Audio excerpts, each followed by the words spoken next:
양성평등을 강조하는 사천 성폭력 상담소 내부에서 갑질 논란이 불거졌습니다. 심지어 한 직원은 직장 상사의 명절 음식까지 만들어줘야 했습니다. 조진욱 기자의 단독 보도입니다. 여성가족부가 정한 양성평등법에 따라 운영되는 사천 성폭력 상담소. 사단법인 가족상담 힐링센터의 부설기관으로 성폭력 방지와 관련 피해자를 보호하는 기관입니다. 그런데 최근 이곳에서 직원들 간 갑질 논란이 불거졌습니다. 직장 상사가 우월적 지위를 이용해 직원들에게 폭언과 갑질을 일삼았다는 겁니다. 무시하시는 그 태도들, 쟤는 뭐 남편이 저도가 너를 해갖고 힘이 없고 남편도 없고 남편은 저 집에 생명이어갖고 힘도 못 쓰고. 사천 성폭력 상담소의 내부 회의 자료입니다. 가해자로 지목된 상사를 중심으로 상담소 내 언어폭력이 난무하지 않도록 조심하라고 적혀 있습니다. 또 이 직원에 대한 동료들의 불만이 크다며 주의를 요구합니다. 문제는 이뿐만이 아닙니다. 상담 보조 역할로 온 직원은 법인과 상담소를 돌아가며 청소와 빨래 등 허드렛 일을 도맡아 해야 했습니다. 게다가 직장 상사의 명절 음식을 수년간 도와줬다는 주장도 나왔습니다. 법인에 가서 이제 청소하고 빨래하다 이제 밥 해주다가 만약에 시에서 무슨 점검이 들어온다 그러면 상담소로 보내죠. 법인에서는 아예 청소하고 음식을 만들어요. 명절까지 다, 명절 음식까지 다.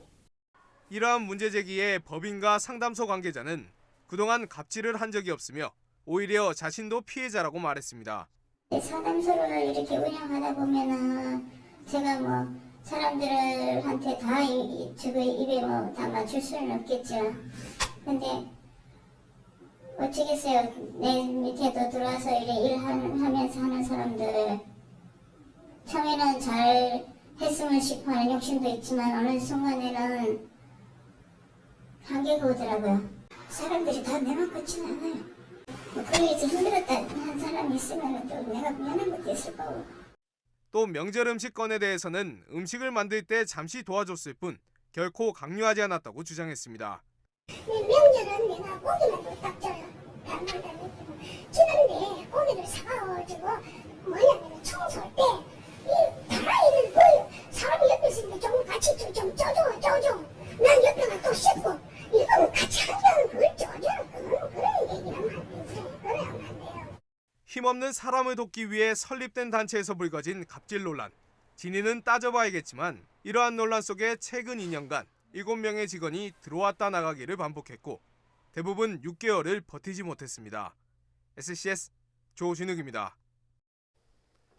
네, 보신 것처럼 사단법인 가족상담힐링센터와 부설 사천 성폭력 상담소 내부에서 도를 넘은 갑질이 만연하고 있다는 의혹만으로도 충격이 적지 않은데요.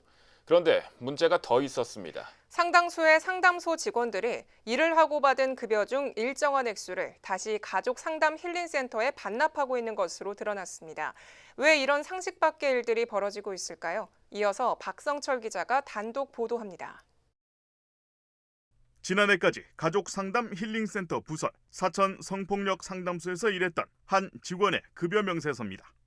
4대 보험을 공제하고 매달 180만 원 안팎의 돈을 실지급액으로 받았습니다. 그런데 이 직원의 통장 거래 내역이 이상합니다. 매달 급여를 받자마자 상담소의 상급기관인 가족상담 힐링센터나 센터 대표자 명의 계좌로 총 30만 원씩이 이체되고 있는 겁니다. 급여의 30만 원씩을 매달 꼬박꼬박 반납하고 있는 셈. 힐링센터 관계자에게 그 이유를 물었더니 직원들이 자발적으로 기관의 운영을 돕기 위해 입금한 것이라는 해명을 내놨습니다. 지금 여기도 딱 보면 좀 그래요. 무슨 어려우니까 어려울 때까지만 좀 특별 내미로 좀 협조해주면 좋겠나. 가능한 사람은 우리가 협조를 받아가지고 오케이 하면 같이 하는 거예요. 오케이 안 들어보는 사람 혹시 내놔 이거는 없습니다. 하지만 돈을 반납한 사람의 입장은 이와는 크게 다릅니다. 급여의 일부분을 떼줘야만 직장에 계속 다닐 수 있다는 강압에 울며 겨자 먹기로 뺏겼다는 것. 퇴사 등을 이유로 특정 직원이 반납을 미루기라도 하면 다른 직원이 대납까지 했다는 겁니다. 상담소에서 저희 통장으로 다 집어넣다가 바로 들어오고 바로 빠져나가죠. 입사할 때 그게 이제 관례고 서로 이제 먹고 살아야 되지 않겠냐. 그리고 이제 여기 운영을 해야 되지 않겠냐. 법인이 살아야 상담소가 산다. 성폭력 상담소의 이상한 자금 흐름은 급여에서 끝나지 않습니다. 업무 특성상 외부 강의가 많기 때문에 직원들의 강사료 수익이 적지 않은데 이마저도 강사료 30% 시설 입금이라는 내부 정관과는 달리 직원에 따라 전액을 반납하는 경우가 허다하다는 불만이 터져나오고 있습니다. 강사로 그러면 한 1,000만 원가량이 된다고 쳐요. 그러면 70%를 법인에다 넣죠. 저희가 이제 만약에 학교 강의를 나갔다 그러면 70%를 법인에다 넣어줘요. 가족 상담 힐링센터와 부설 사천 성폭력 상담소는 성폭력 피해자를 비롯한 사회적 약자를 좀 더 촘촘하게 보호하자는 취지에서 설립됐고 각종 보조금 명목의 예산 지원까지 이뤄지고 있습니다. 하지만 조직 내부에서 구성원 간 갑질, 급여 빼돌리기 등의 의혹과 반박이 꼬리에 꼬리를 물면서 설립 취지를 무색하게 하고 있습니다. 생체기관한 조직의 투명성과 도덕성을 회복시키기 위해 사천시를 비롯한 관리 감독기관들이 서둘러 철저한 조사와 조치에 나서야 할 것으로 보입니다. SCS 박성철입니다.